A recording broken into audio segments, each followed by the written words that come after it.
Jousting in the early Renaissance. Jousting was often used to settle an argument. The winner was viewed to have God on their side and not guilty, so the dispute was settled in favor of the winner.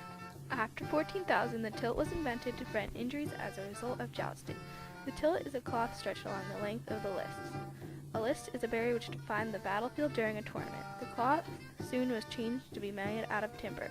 A knight would charge alongside the barrier, jousting with his opponent. In 1520, the decline in popularity of jousting began as the musket was introduced. Skills required for tournaments changed as technology was advancing, as well as a taste and change of entertainment. In 1559, a jousting event was resulted in the death of King Henry II. Henry II was a devoted jouster in tournaments. He had arranged jousting events in celebration of King Henry VIII and his second queen's marriage. On July 1, 1559, King Henry II participated in a joust against Gabriel Montgomery, the captain of the King's Scottish Guard. At the joust, King Henry's eye was pierced by a sliver from Montgomery's lance, which also penetrated his brain. His injury caused him to die on July 10, 1559, 9 days after the joust. Requirements to be in a jousting tournament. To be in a jousting tournament, one must be of noble birth. Knights in a joust were considered to be of high social standing. Also, one's family had to have lots of wealth so that they could fund the expensive hobby of jousting. Determining the winner of a joust. A jouster was considered the winner if he unhorsed his opponent. Also, if neither jouster is unhorsed, the person who broke the most lances was deemed the winner. The rules of jousting. Originally, the rules of jousting were very loose and undefined. Traditionally, two teams fought against each other until one person was left standing. Jousters are permitted to hit the opponent anywhere they want. Over time, the rules of jousting developed and became stricter. For example, killing your opponent would disqualify a person.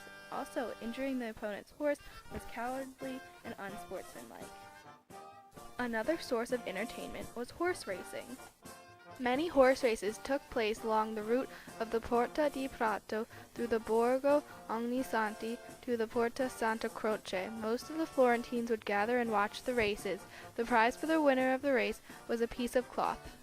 The cloth was either the prized red cloth of Florence or of gold and silver brocade. This prize was called palio.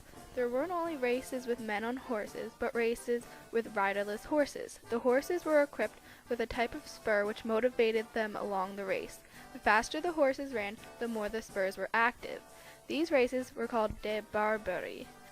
These types of races have continued even into present-day Florence, but lately have been forbidden by the law because of its cruelty and tendency to drive the horses to madness.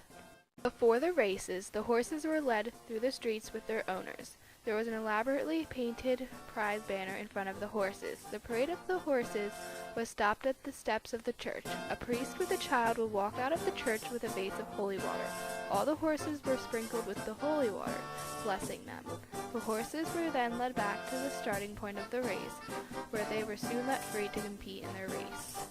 The races usually lasted only a few minutes. It was customary in Florence during the Renaissance to hold a race on the day of St. John the Baptist and on other various holidays.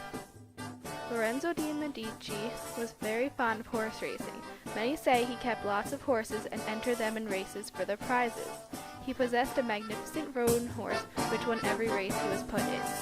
Horse racing began in the early days of Florence. It has continued to be a source of entertainment for the Florentine people, developing to be more luxurious rather than barbaric.